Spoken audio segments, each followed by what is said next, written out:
Listo. Muy buenas noches, doctores. Bueno, siempre con ganas de poder compartir conocimiento. En este momento he recibido la invitación del doctor Miguel Huedas, su docente, para poder impartirles esta clase. En esta situación vamos a hablar sobre valoración laboratorial del aparato digestivo, que como vamos a ver en la parte inicial, está dividido en algunos desgloses que vamos a ir hablando en los siguientes minutos. Vamos a establecer dos, tres partes. Al final de cada de esas partes podrían en algún momento presentar alguna pregunta, si no ya pueden ya hacerlas al final. Acá tenemos una pequeña presentación. Yo soy médico gastroenterólogo, trabajo en el Hospital de Nercides Carrión y soy miembro de la Asociación Peruana para el Estudio del Hígado. Vamos a ver cómo es el esquema de esta clase. Entonces vamos a ver tres temas principales: la evaluación de la función hepática a través del laboratorio, también la función pancreática, y adicionalmente vamos a ver algunas pruebas generales sobre la valoración del tubo digestivo.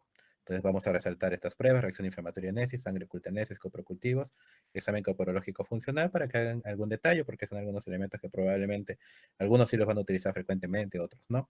Y vamos a terminar en lo que viene a ser la conclusión de la clase. Entonces vamos a iniciar con las pruebas de función hepática, que en general la evaluación laboratorial es fundamental. No podemos alejarnos de la evaluación del hígado sin lo que viene a ser la valoración laboratorial hepática. Entonces vamos a hacer un pequeño recuerdo. Hay distintas funciones que van a estar a nivel del hígado. Ya fundamentales son el metabolismo de la bilis, relacionadas con el metabolismo, anabolismo y catabolismo de sustancias, que incluyen algunos elementos de detoxificación, procesamiento de la hemoglobina, lo que viene a ser también procesamiento de los factores de coagulación y algunos productos inmunológicos. Entonces, todo eso vamos a poder ver, y algunas van a resaltar más de forma más importante en el laboratorio diario. Entonces, vamos a resaltar tres funciones: la síntesis de proteínas, con lo que viene a ser la producción de albúmina y globulinas, que algunos ya deben estar familiarizados con estos términos desde la época de fisiología; la excreción, sobre todo biliar, con sustancias como la bilirrubina, la fosfatasa alcalina y la gamma-glutamil transpeptidasa, que lo vamos a hablar rápidamente a lo largo de la clase. Y finalmente, cuando ya tenemos una alteración, se podría decir que los hepatocitos sufren un proceso destructivo, se revientan y ese contenido pasa a la sangre. Hablamos de una lesión hepatocelular, donde se va a resaltar dos enzimas: las transaminasas TG o TGP, o sus análogos en inglés, más comúnmente que pueden ver en la bibliografía, la ALT o AST, que vamos a ver cuáles son sus características en la patología. Entonces vamos a ver la función sintética del hígado. Acá vamos a destacar que hay dos elementos proteicos importantes: la albúmina, que tienen, como vemos acá, una mayor curva, una mayor producción, frente a otros elementos que son las globulinas, que hay varias fracciones. Estas globulinas son un conglomerado de varias proteínas que van a estar distribuidos, en este caso, una curva electroforética en algunas porciones. Y estas van a resaltar en algunas bandas, como vemos acá, alfa 1, alfa 2, beta o gamma, pero en conjunto se van a ir sumando en alguno de estos grupos y pueden aumentar o reducir frente a algunas patologías. Acá vemos los valores normales de la albúmina. Normalmente van entre 4 a 6 gramos por decilitro, y las globulinas normalmente tienen que estar un valor menos de 3,5 gramos por decilitro. Entonces acá vemos cada uno de sus valores fraccionados, y algunos van a ser más relevantes que otros en la clínica. La albúmina es una proteína muy importante. Los valores, como habíamos dicho, están entre 3,5 a 5 aproximadamente. Tiene una larga semivida de aproximadamente 20 días, por eso que cuando uno ve las variaciones, no es necesario hacer los controles diariamente. Tiene que pasar algún tiempo para que se vean modificaciones. Su degradación, el 25%, es aproximadamente en 8 días, y eso se va a ir prolongando. Eso probablemente sea el tiempo necesario para ver algún cambio. Puede reflejarse otras patologías distintas a lo de la parte hepática, como relacionados a su proceso de síntesis, distribución, excreción de proteínas y volumen. Sabemos que va a influir mucho en la presión oncótica, y también va a estar relacionado mucho con la distribución de los fármacos a nivel del cuerpo. También se destaca que es un reactante de fase aguda negativo, es decir, cuando aumenta es menos probable que esté ocurriendo un proceso inflamatorio. Y por el contrario, al reducirse, lo que va a hacer es que se van a incrementar otras proteínas inflamatorias, y el cuerpo va a generar una reducción en su producción para favorecer a estas proteínas inflamatorias. Cuando tenemos hipoalbuminemia, una reducción de la concentración sanguínea, no va a haber síntomas hasta que lleguen niveles muy marcados, menos de 2 miligramos por decilitro.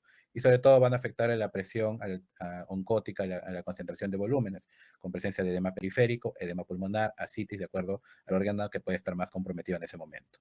Cuando hay modificaciones en el albúmina, hay que considerar que también puede modificar la concentración de otras sustancias. Hay que corregir el calcio sérico. Esto es muy importante cuando queremos nosotros valorar electrolitos, si se requiere alguna corrección en sus niveles séricos, o también algunos medicamentos como la fenitoína y ácido valproico. Sobre todo esto dos se resalta porque su margen terapéutico de seguridad es bien corto. Entonces, cuando hay un paciente que tiene niveles bajos de hipoalbuminemia y necesitamos utilizar estos medicamentos, hay algunas fórmulas que nos van a permitir corregir sus concentraciones y también la dosificación que vamos a dar en el paciente. Por el contrario, cuando está elevado, normalmente no va a generar muchas alteraciones, es asintomática, puede estar asociado a incremento de algunas proteínas como el nitrógeno ureico, también se asocia con incremento de la concentración de glóbulos rojos, y eso sí hay que tener en cuenta que a veces puede incrementar las concentraciones de algunos medicamentos importantes, como los corticoides y la heparina, sobre todo por el hecho de que se van a unir también mucho a su mecanismo de transporte y puede elevar su concentración en los laboratorios. Derivado de la albúmina encontramos la prealbúmina. En la práctica clínica muchas veces, y también han leído ustedes, que la albúmina está relacionado con el valor nutricional, pero como hemos visto que su tiempo de vida media es muy largo, es difícil que nosotros vayamos a corregir, por ejemplo, un paciente hospitalizado su nivel de nutrición solamente con la valoración de la albúmina. En este caso, la prealbúmina, que es una proteína que es precursora de la albúmina, va a tomar mucho más importancia en este tipo de situaciones. Los valores normales, acá los colocamos entre 17 a 34 miligramos por decilitro, y este es lo más importante, que a diferencia de la albúmina, su tiempo de vida media es mucho más corto. Entonces sí nos va a permitir valorar mucho más seguido nuestro nivel nutricional del paciente que estamos evaluando, sobre todo en hospitalización que le estamos haciendo algún seguimiento mucho más corto. Entonces, esto es una proteína muy sensible a nutrición proteica, con elevado porcentaje relacionado con aminoácidos esenciales, que son fundamentales para cumplir la mayoría de funciones en el organismo. Entonces, también tiene una menor afectación en el estado de hidratación y enfermedad hepática, y por tanto, si queremos nosotros considerar elementos nutricionales, acá es sobre todo que no hay que considerar a la albúmina, sino a este elemento. Ahora, la prealbúmina, a diferencia de la albúmina, es un poco más difícil de encontrar en los laboratorios más comunes, ¿no? Entonces, en algunos que sean un poquito más especializados, se los va a poder solicitar. Pero si uno va al hospital, aquí en el MINSA, en el Salud, es difícil encontrarlo. Muy probablemente, si ustedes quieren ver cuál va a ser la evolución de su paciente, probablemente lo van a tener que pedir de forma particular o de forma ambulatoria, ¿no? En la consulta privada.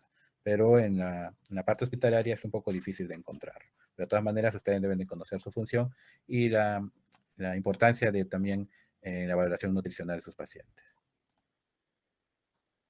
Siguiendo con las otras proteínas, acá hacemos recordaris que luego de albúmina tenemos toda la macrofamilia de las globulinas, que le vamos a desglosar. Entonces, la banda alfa-1 de la globulina alfa está conformada por distintas proteínas, como la antitripsina, glucoproteína, transcortina, lipoproteínas, alfa-fetoproteína, ¿no? Y la mayoría de estas son reactantes de fase aguda. Es decir, cuando hay un proceso inflamatorio que van desde infecciones, intoxicaciones, traumatismos, se van a elevar, ¿no? Y nos van a permitir muchas veces monitorizar la evolución del cuadro del paciente. Muchos de estos tienen alguna importancia clínica en ese tipo de circunstancias. Aunque, por ejemplo, como el alfa-fetoproteína puede utilizarse como algún marcador tumoral. Entonces, no todas van a servir para ello, pero la gran mayoría reúne esas características. La alfa-2 globulina está conformado por otro tipo de proteínas como la aptoglobina y la ceruloplasmina, esta última importante para lo que viene a ser el metabolismo del cobre, y también en algunos casos se van a conformar como reactantes de fase aguda. La beta-globulina son proteínas sobre todo relacionadas con el metabolismo de la hemoglobina, del hierro, la transferrina, la hemopexina y otras importantes, incluso hasta factores de complemento, que ya están un poco fuera de lo que se valora exclusivamente la parte hepática. Por último, los gamma-globulinas, que están relacionadas específicamente con la inmunidad, como colocamos en la parte de abajo, no se están relacionadas con el metabolismo hepático. Esencialmente, son producidas por linfocitos y va a estar relacionado sobre todo con este aspecto, pero dentro de la lectura, como todos son globulinas, se hace la dosificación en lo que viene a ser la curva de electroforesis. Acá tenemos un cuadro que nos va a resumir algunas de estas situaciones cuando se eleva o cuando se baja. Cuando hay elevación de alfa-globulinas, como habíamos dicho, la mayoría puede estar relacionada con procesos inflamatorios agudos. La alfa-fetoproteína en particular, habíamos dicho que se destaca como un marcador tumoral característico de hepatocarcinoma, no otros tumores hepáticos, y los cánceres de células germinales, que sí es bien específico para ese tipo de alteraciones. Por otra parte, pues, la reducción puede estar relacionada específicamente a algunas de sus estirpes, como el alfa-1 antitripsina, que puede estar relacionada incluso con problemas hepáticos, problemas en otro tipo de órganos como pulmón, páncreas, que son raros, ¿no? Son algunas alteraciones congénitas. Y lo que sí destacamos cuando hay una reducción de estas globulinas, que puede estar relacionado con insuficiencia hepatocelular aguda o crónica en los pacientes cirróticos, ¿no? Las alfa-2 globulinas también se elevan en procesos inflamatorios agudos y también en síndrome nefrótico, sobre todo por elevación de la macroglobulina. Por otra parte, la reducción, como habíamos hablado, puede estar con distintas patologías, puede ser por hemólisis, con reducción de la hemoglobina, la enfermedad de Wilson por la reducción de la ceruloplasmina, y a su vez también ambos fracciones de alfa-globulinas pueden estar relacionados con insuficiencia hepatocelular tanto aguda como crónica. Las betaglobulinas, sobre todo, estamos viendo que están relacionadas con la parte hematológica, su elevación con anemias ferropénicas, debido a que el cuerpo, al necesitar más mecanismos de transporte para incrementar la concentración de hemoglobina, lo produce en mayor cantidad para tener mayor facilidad de absorción a nivel del intestino hacia la sangre. Y la reducción también se asocia con insuficiencia hepática, algunos tipos de anemias, y como ya hemos dicho, lo que viene a ser la variedad de complementos puede descender en algunas enfermedades inmunológicas como el lupus.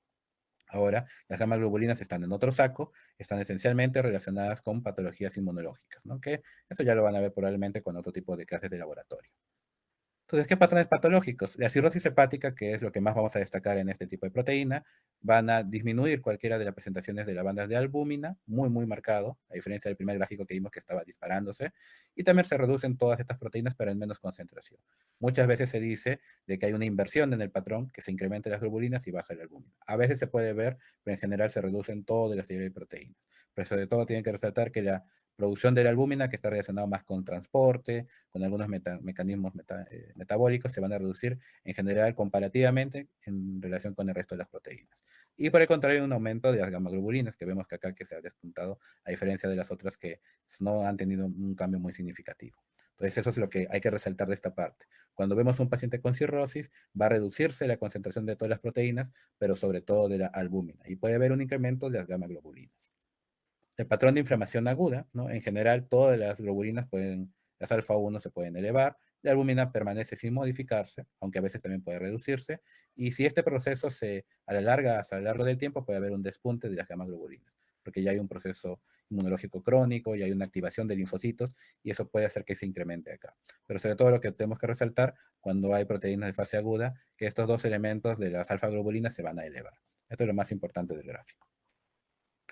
Vamos a pasar entonces ahora a las pruebas de función excretora. Entonces ahora vamos a hablar de otro tipo de sustancias, algunas conocidas como la bilirrubina, directa e indirecta, la fosfatasa alcalina y la gamma glutamil transferasa o transpeptidasa. De alguna manera las dos salen en la bibliografía. La bilirrubina es una sustancia que ya también ustedes de alguna manera ya están familiarizados. Ya sabemos que es un pigmento biliar de color amarillo, que da el color a la bilis, a las deposiciones, y es un elemento que esencialmente se produce por el metabolismo del grupo hemo, esencialmente de la hemoglobina. Entonces acá tenemos una cadena de la hemoglobina, esta normalmente se obtiene del vaso a través del sistema porta, viaja hacia el hígado y luego de eso ya es transformada, como vemos en este ciclo de acá. Entonces, luego de la degradación de las distintas hemoglobinas o hemoproteínas, se origina la bilirrubina no conjugada, que se une a la albúmina. Esta bilirrubina no conjugada ingresa al hígado y luego pasa por la etapa de conjugación. Esta ya bilirrubina conjugada es la que finalmente atraviesa las vías biliares hasta ingresar al intestino delgado, donde hay un proceso en donde por el metabolismo de los jugos gástricos intestinales se va a convertir en urobilinógeno.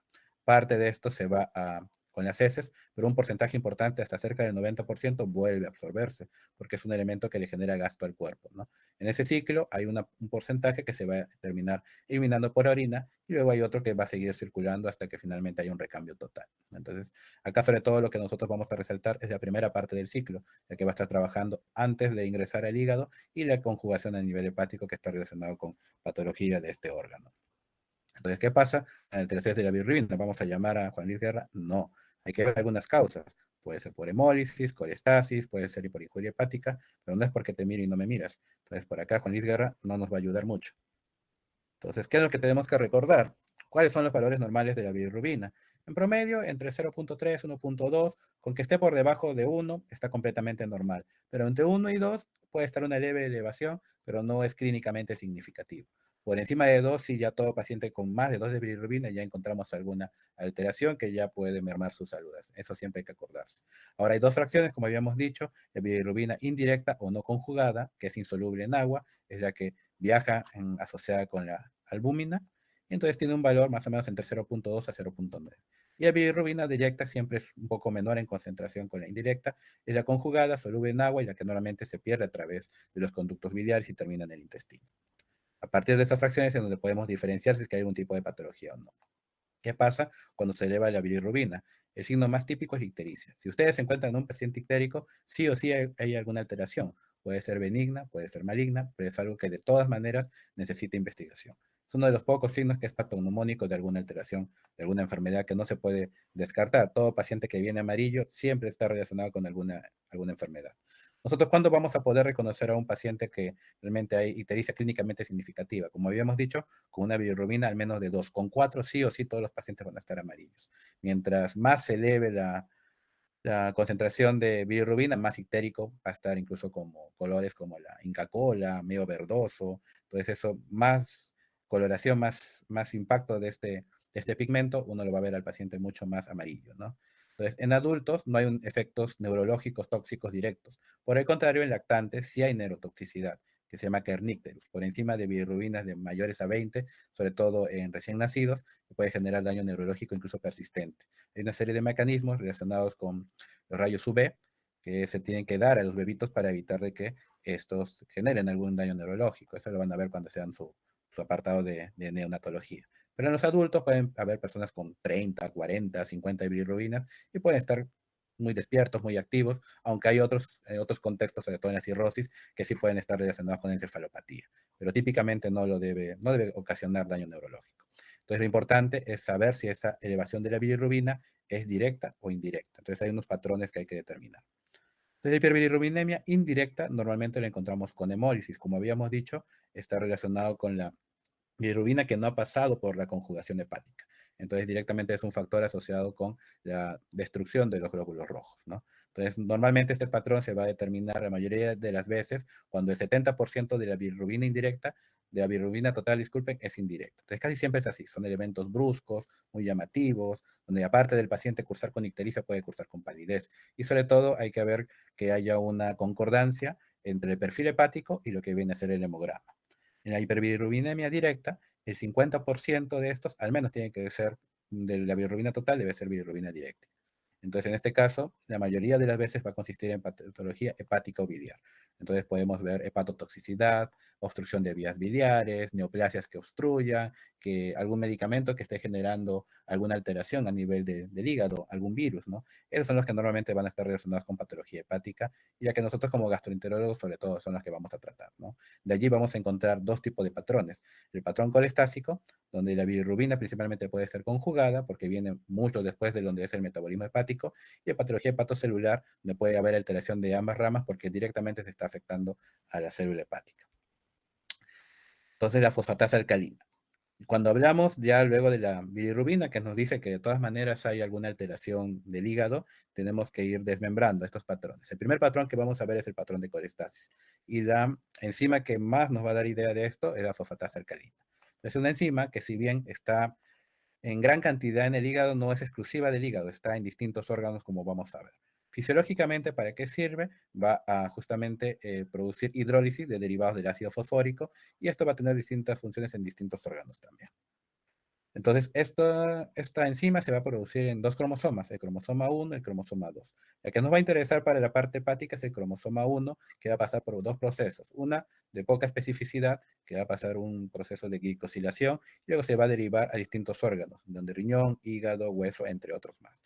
Por otra parte, la fosfatasa alcalina se relaciona mucho con alteraciones a nivel de gestación, entonces con problemas placentarios, problemas relacionados con la producción de algunas hormonas durante las primeras etapas gestacionales. Por eso, durante el embarazo se puede elevar sin necesidad de que haya patología hepática, y es específico de este tipo de etapas del ser humano. Así que siempre hay que diferenciar si la elevación de la fosfatasa alcalina va a ser específica del hígado o no.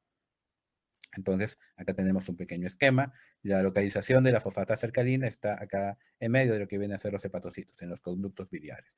Va acompañada de otra enzima, que es la gamma-glutamina transpeptidasa, que sí es mucho más específica. Pertenece exclusivamente al canalículo biliar, a diferencia de la fosfatasa que está en otros órganos. Cuando los dos se elevan en forma conjunta, nos va a dar la idea de que está afectándose la parte biliar. Acá vemos que las transaminasas, a diferencia, están dentro del citoplasma del hepatocito. Entonces nos van a dar otro tipo de alteraciones que luego la vamos a ver. Los valores normales de la fosfatasa alcalina va entre 33 y 96, para recordarse, siempre casi por debajo de entre 100 y 120. Siempre hay un poco de incremento en varones frente a las mujeres, sobre todo por la masa muscular, el aumento de tamaño de otros órganos como la porción de tubo digestivo e intestinos. En niños y adolescentes también va a estar mucho más marcado, porque como hemos visto, una de las concentraciones que va a estar más frecuentemente relacionada con la fosfatasa alcalina es el hueso, y hay un metabolismo de recambio óseo muy marcado en lo que viene a ser niños y adolescentes. En el embarazo, como habíamos dicho, también se eleva por la placenta el mismo producto, el niño, el feto, va a tener recambio de hartos tejidos, entonces también se puede elevar. Estos son elementos que pueden tener fosfatasa en el triple, quíntuple, hasta 10 veces el valor normal sin que lleguen a ser patológicos. Y siempre hay que considerarlo porque a veces pueden derivarnos a nuestra consulta algún paciente con estas características y no termina siendo algo patológico, simplemente va a estar relacionado con esos factores, ¿no? Y en adultos mayores también puede haber ligeros incrementos porque también se va perdiendo un poco mayor cantidad de tejido por degradación. Como habíamos dicho, la gamma glutamina transferasa o transpeptidasa es una enzima que va a acompañar a la fosfatasa alcalina, ¿ya? Y lo que genera es favorecer la presencia de aminoácidos a algunos péptidos. El valor normal es entre 0 a 50, 0 a 30, y hay altas concentraciones en distintos tejidos, pero sobre todo lo que nos va a resaltar es a nivel hepático, porque se relaciona mucho con la fosfatasa alcalina en este nivel, ¿no? Entonces, ¿qué es lo que nos interesa saber del gramo de ultramil transferasa? Que es la determinación del origen hepático del FA. Eso es lo único que nos interesa del gamma glutamil. O sea, cuando está la fosfatasa alcalina elevada, nos tenemos que acoplar con esta enzima para saber si realmente el incremento está relacionado por patología hepática. Los niveles séricos no suelen aumentar en ausencia de enfermedad hepática, entonces si es de que hay otro órgano que está comprometido, como en el hueso, en el riñón, que puede elevar la fosfatasa alcalina, en la próstata, la gama no debe de elevarse, ¿no? Puede ser inducida así por algunos factores, sobre todo el alcohol. Entonces, un paciente alcohólico sí constantemente puede elevar gamma glutamina transpeptidasa, pero está también dentro de lo que es el patrón de patología hepática, ¿no? Y algunos medicamentos como la fenitoína y barbitúricos también pueden generar su incremento y es por inducción metabólica, ¿no? Entonces, igual todos van a estar en relación que va a presentarse algún daño a nivel del hígado. Entonces, acá le traemos distintos factores que pueden elevar a la fosfatasa alcalina, incluso fisiológicos, ¿no? Eh, el ejercicio, el embarazo, la ingesta de alimentos, puede hacer de que se incremente la fosfatasa alcalina sin que haya patología. Incluso si ustedes se pueden tomar varias veces en el día la fosfatasa alcalina al despertar, después de algún alimento, antes de dormir, puede que dentro de la misma persona haya variaciones circadianas. Así que de alguna manera nosotros tenemos que saber reconocer qué elevaciones van a corresponder a patologías y qué elevaciones van a ser, se podría decir, fisiológicas. Entonces acá tenemos un pequeño grupo de elevaciones de la fosfatasa en enfermedades que no son hepáticas. Aquí hay un grupo en particular, los elementos óseos, sobre todo donde haya destrucción del tejido óseo como consolidación de fracturas, enfermedad de Payet que está relacionado con el metabolismo del calcio, del fósforo, el raquitismo y tumores que empiezan a degradar los huesos van a elevarlo tremendamente. Otras patologías que van a elevar la fosfatasa pero que no tienen mucha especificidad son algunos problemas de tipo endocrinológico, otras neoplasias, intestino delgado que tiene hasta 2 cromosomas que producen fosfatasa alcalina y algunos medicamentos, como ya hemos dicho, los anticonvulsivantes, anticonceptivos que tienen gran cantidad de metabolismo hepático, pueden elevarla sin necesidad de que haya una alteración directa. Entonces, la alteración del flujo biliar, elevación de fosfatasa, gamma-glutamina transpeptidasa, la 5-nucleotidasa, que no le hemos hablado porque clínicamente no lo tenemos a la mano, va a estar relacionado con lo que tenemos astenia, ictericia, puede haber malabsorción intestinal, prurito y el incremento de algunas manchas en la piel de color amarillo, santomas, antelamas, que también está relacionado con la ictericia. Todo eso está en lo que se denomina un síndrome de colestasis. Y acá tenemos distintas causas neoplasias obstructivas, enfermedades infiltrativas del hígado, cálculos, colangitis esclerosante primaria, otra enfermedad de tipo inmunitario, colangitis biliar primaria, que antes se conocía como cirrosis biliar primaria, y drogas y tóxicos. Todos en común tienen elevación de la fosfatasa alcalina y la generación de los síntomas que hemos hablado en este cuadro de aquí abajo. Entonces, después de haber evaluado al paciente y, por ejemplo, vemos que la fosfatasa está normal, pero la bilirrubina está elevada, lo que tenemos que nosotros identificar es que no haya alguna alteración a nivel del hepatocito. En este caso, lo que nos va a ayudar es la valoración de las transaminasas, la TGO o AST o TGP o ALT. La ALT o TGO es una enzima que está a nivel de citoplasma, pero puede estar en otro citoplasma de otras células. Por el contrario, la que viene a ser la TGP es mitocondrial y esta está más que todo relacionada con especificidad. Entonces, las transaminasas son proteínas que van a transferir algunos grupos, en este caso, el grupo amino de unos aminoácidos, el ácido aspartico o alanina, formando ácido oxalacético o ácido pirúvico. Y acá tenemos unos elementos moleculares que más o menos lo coloca como de forma esquemática. Entonces, la TGO, el valor normal es de 12 a 38, está presente en distintos órganos, y la TGP está entre 7 a 41. Para que ustedes recuerden de forma práctica, los valores normales tienen que estar por debajo de 40. Superiores a 40 ya no se está hablando de alguna alteración, así sea 41, 42, mínimo ya es un elemento de alteración. La TGP mayoritariamente es más específica del hígado. Es un marcador muy sensible de lesión hepatocelular. Puede haber una elevación transitoria en algunos casos de colestasis, es decir, cuando tengamos alguna obstrucción de la parte biliar, puede haber elevaciones de las transaminasas sin necesidad de que haya un daño del hígado, es exclusivamente por un aumento de la presión ductal de la bilis y que puede generar daño, pero luego de eso el cuerpo se va adaptando y los niveles de transaminasas pueden ir bajando, reduciéndose poco a poco.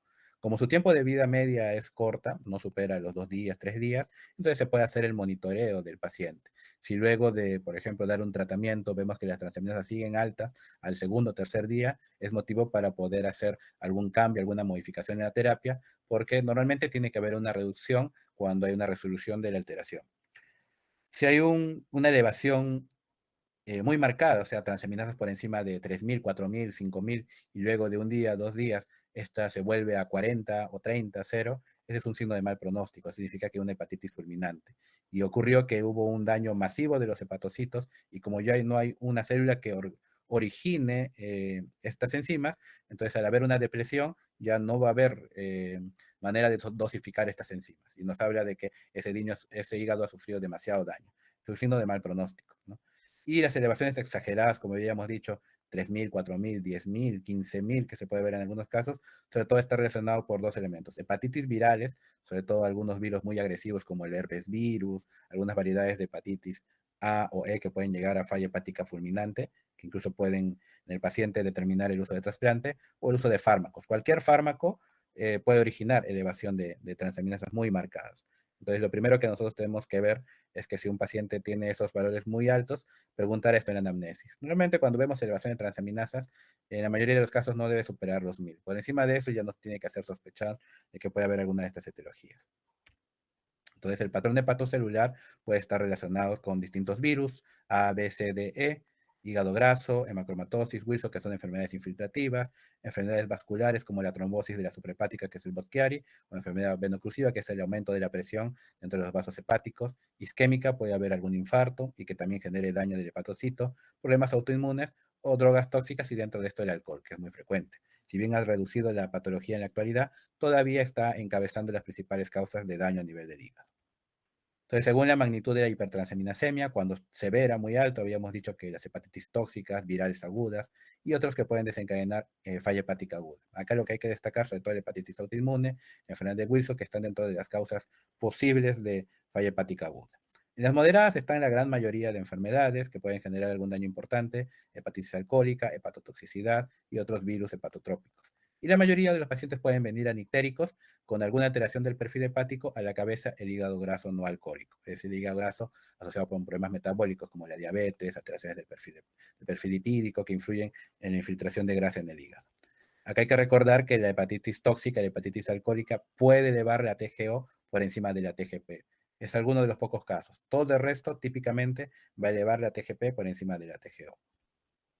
Entonces, hay veces en donde uno puede encontrarse alguna alteración donde se eleva tanto la fosfatasa alcalina, la gamma y las transaminasas. Entonces, uno, ¿cómo va a saber si es de que hay algún patrón que sea predominante? Entonces, hay algunos cálculos. Entonces, nosotros siempre hacemos una razón donde dividimos, en este caso, la TGP entre el valor de la fosfatasa alcalina, y si esta relación sale menos de 2, entonces estamos hablando de que es un problema colestásico.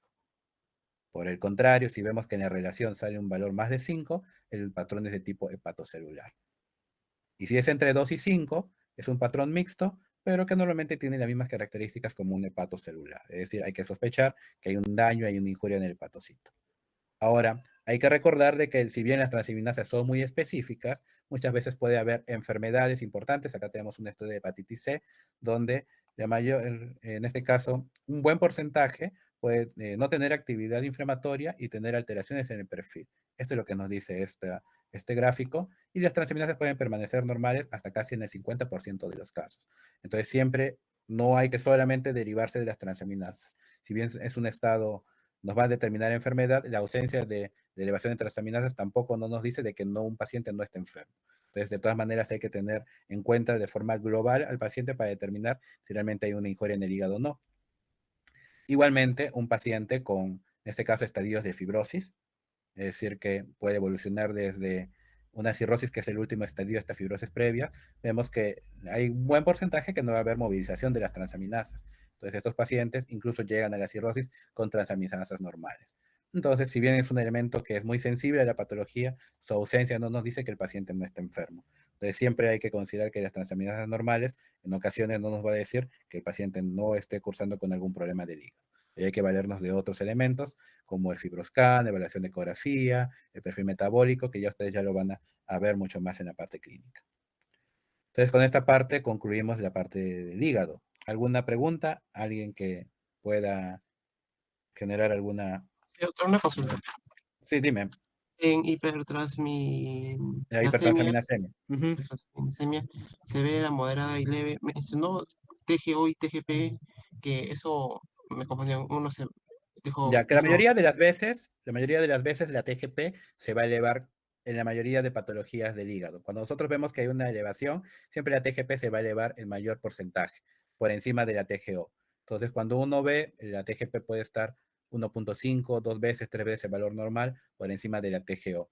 Pero en los problemas de hepatitis tóxica y hepatitis alcohólica, casi siempre la que se va a elevar un poquito más es la TGO por encima de la TGP. Es los únicos que van a hepatitis, encontrar ese tipo de alteración. en hepatitis tóxica y hepatitis, ¿cuál era el otro? ¿Hepática? Alcohólica, alcohólica. Solo en esos dos casos la TGO está más alta con respecto a la Puede TGP. estar por encima de la TGP, sí. Cuando tú encuentras alguno de esos valores y tienes un paciente ictérico con este tipo de presencia de enfermedad, lo que va a elevarse sobre todo es la TGO. Es casi característico, ¿no? Si tú tienes un paciente y se eleva la TGO por encima de la TGP, pregúntale, ¿usted, señor, ha consumido alcohol? ¿Consume alcohol con frecuencia? Y la mayoría te va a decir sí, consumo con cierta regularidad, o que usted ha tomado algún medicamento recientemente. Sí, he podido haber consumido antiinflamatorios, uso anticonceptivos orales en el caso de las mujeres, antiepilépticos. Entonces, siempre es un elemento para que de allí se puedan ir descartando otras etiologías. Ah, sí, gracias, doctor. Una consulta más. Ujú. Cuando explicó fosfatasa alcalina Fosfatasa, ajá. y GGT, La y GGTP, mencionó que ya. ambas están en el canalículo biliar, pero, o sea, en Ujú. diferente lugar o cómo, no entendí esa parte. Ya, la O sea, canalícula orbital es una estructura pues que es compleja, hay células allí. claro, Entonces esas células ambas van a producir tanto fosfatasa alcalina como gamma glutamina transpeptidasa.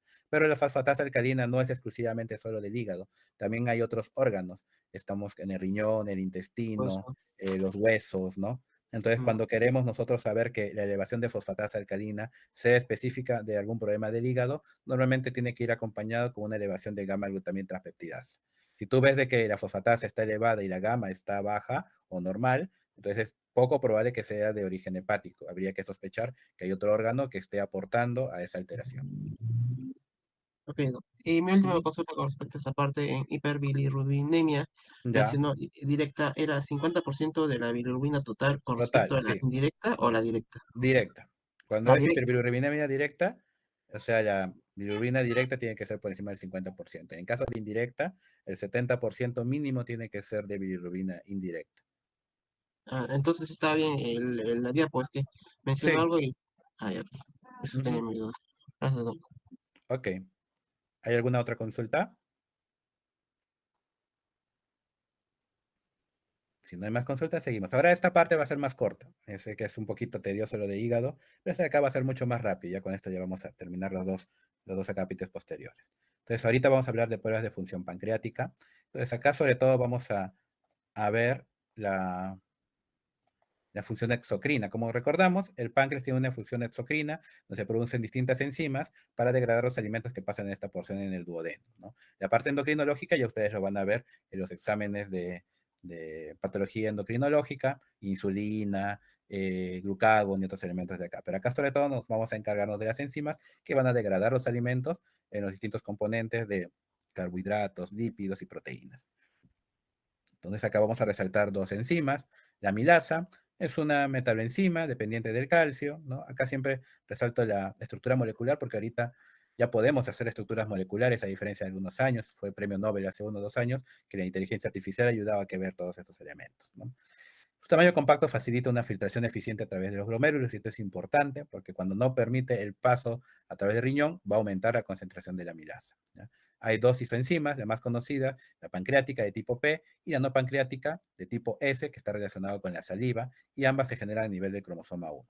La amilasa exhibe una amplia distribución tisular y lo más significativo son los tipos P y S que se van a encontrar tanto en el páncreas exocrino como en las glándulas salivales que habíamos comentado. Entonces, un incremento de la amilasa, lo que más nos interesa saber es que hay afecciones como la pancreatitis aguda, que es uno de los criterios diagnósticos, ¿no? Pero también puede elevarse por una parotiditis, ¿no? Puede haber una reducción en su depuración renal y va a hacer que se incremente. Puede haber algunas alteraciones congénitas como la microamilasemia, el síndrome de Gullo, que es un aumento de todas las enzimas pancreáticas en su producción, y lo que va a hacer es de que se aumenten las concentraciones de estas enzimas, pero no relacionadas con enfermedades, simplemente van a aparecer en el laboratorio, ¿no? Ahora hay que considerar de que puede haber otras causas fuera de estas de aquí, que pueden también relacionarse con incremento de la amilasa sin necesidad de que haya alteración pancreática. En dolor abdominal, ingreso por emergencia, la mayoría, un buen porcentaje, hasta 10%, puede haber elevación de amilasa sin necesidad de que haya compromiso pancreático. En VIH hasta el 60% sin síntomas puede estar presente en la cetoacidosis diabética, que incluso a veces puede ser motivo de diferenciación de dolor agudo en la emergencia, y distintas hepatopatías también puede que se incremente. Entonces, la amilasa sola, elevada, no es un criterio diagnóstico. Como vamos a ver, para diagnosticar pancreatitis necesitamos al menos 3 criterios. Uno es el laboratorial, otro es el dolor y otro es imagen. Y tenemos que tener al menos 2 de esos criterios para diagnosticar pancreatitis. Eso no se olvida. Por el contrario, el descenso está relacionado con patologías que empiezan a destruir o al páncreas o a las glándulas salivales, como la fibrosis quística, que es una alteración en la producción normal de los jugos pancreáticos, de la saliva y que termina deteriorando las glándulas que las originan. La pancreatitis crónica, que también afecta, aumenta la fibrosis en el páncreas. La diabetes, la obesidad e incluso el tabaquismo hace que se descensa en la amilasa, ¿no? Entonces, un paciente, por ejemplo, que tiene una pancreatitis, que por tabaquismo, por alcohol empieza, queremos valorar si ese paciente tiene alguna pancreatitis, a veces no va a ser un criterio diagnóstico. Vamos a tener que valer de la clínica o de la imagen para poder concluir, porque puede que estos pacientes no eleven amilasa. Los valores normales son entre 20 a 300, va a depender mucho del laboratorio que ustedes vean cuál es el valor superior, porque para el diagnóstico de pancreatitis aguda, al menos tiene que haber el triple del valor normal. Si no hay el triple del valor normal, tampoco no debe considerarse como patológico o que permita el diagnóstico de pancreatitis. La lipasa es otra enzima que también origina el páncreas, está dentro de la clase de hidrolasas, permite catalizar la hidrólisis de algunos ácidos grasos del triacilglicerol al glicerol. A diferencia de la otra proteína de la amilasa, su tamaño es enorme, no permite lo que viene a ser su eliminación a nivel renal. Entonces existen distintas lipasas en el hígado, dentro del tejido adiposo, endotelial y pancreática, y aumenta la especificidad para valorar pancreatitis aguda.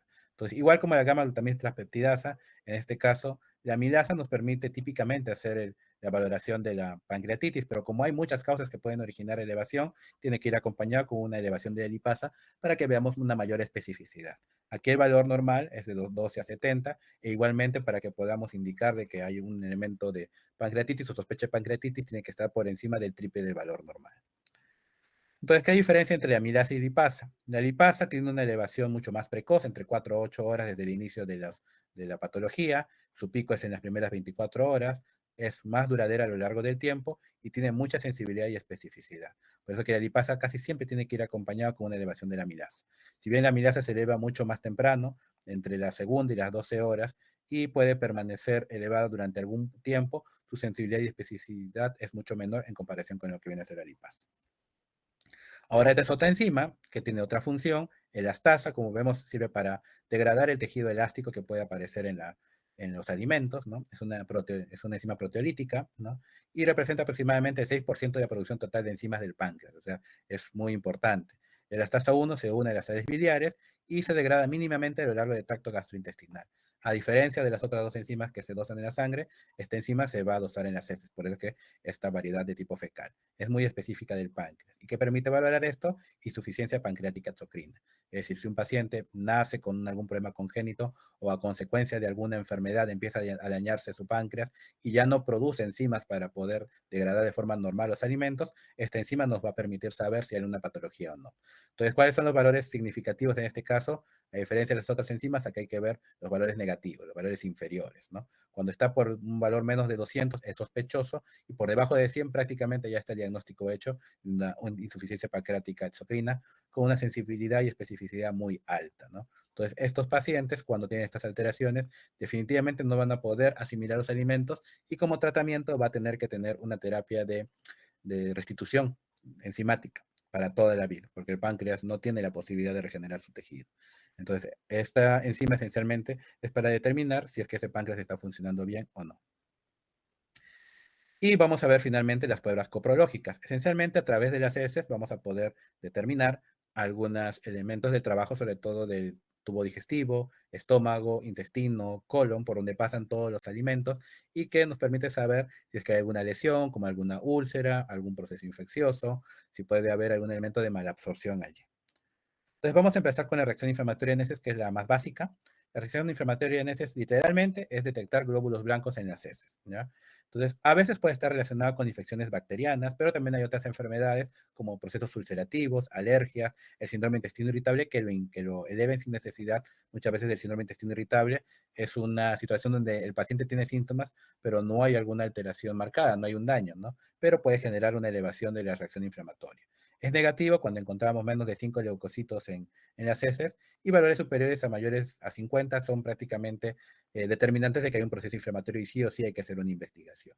Muy inespecífico, pero es un examen que lo vas a ver en todas las emergencias y que muchas veces algunos solamente con reacción inflamatoria incluso hacen diagnóstico de procesos bacterianos que no está bien, ¿no? Entonces, algunos solamente por reacción inflamatoria positiva empiezan a dar antibióticos, pero como vemos, hay muchas patologías no bacterianas que nos van a dar esa reacción inflamatoria en ese dispositivo. Necesitamos más arraigo clínico para determinar cómo vamos a manejar a este paciente.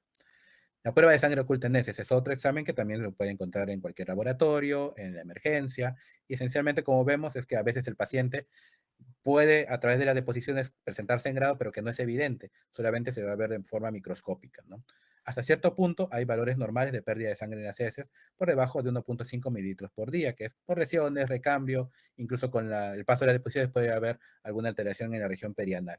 Entonces, hasta cierto punto, eso es lo normal. Pero cuando hay valores mayores a esto, a veces no se van a ver de forma clínica y vamos a tener que variarnos de estos exámenes para determinar si hay sangrado, ¿no?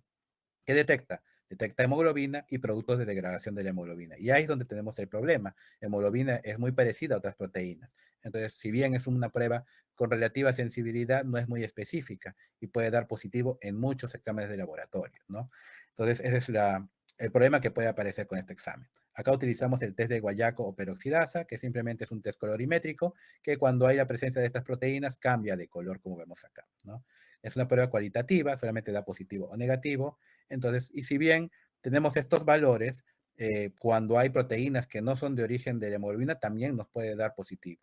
Entonces, hay que tener algunas restricciones dietéticas, como evitar el uso de carnes rojas, hojas verdes, derivados del hierro, porque todos pueden dar positivo si es que no se cumplen estas especificaciones.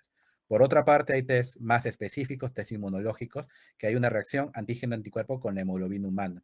Y acá sí es, como vemos, la sensibilidad es mucho más alta en comparación con esta prueba. Y la especificidad también es un poco mayor. También hay pruebas cualitativas o cuantitativas, pero ¿cuál es la situación? Esta prueba de guayaco es mucho más barata. Podríamos decir de que en el mercado está a una fracción de dólar hacer este estudio. Pero al contrario, el test inmunológico, si tú lo haces en alguna parte, que acá en Tacna me parece que no hay, debe estar bordeando entre unos 50, 70 dólares, ¿no? Entonces, si bien es mucho más efectivo para llegar a algún probable diagnóstico, también para practicarlo de forma diaria es un poco menos accesible. Y eso siempre hay que considerar en este tipo de pruebas. Luego pasamos al coprocultivo. Ustedes ya más o menos saben que un cultivo es poder ingresar un germen a una determinada placa y que pueda crecer allí para que luego podamos ver cuál es el que predomina.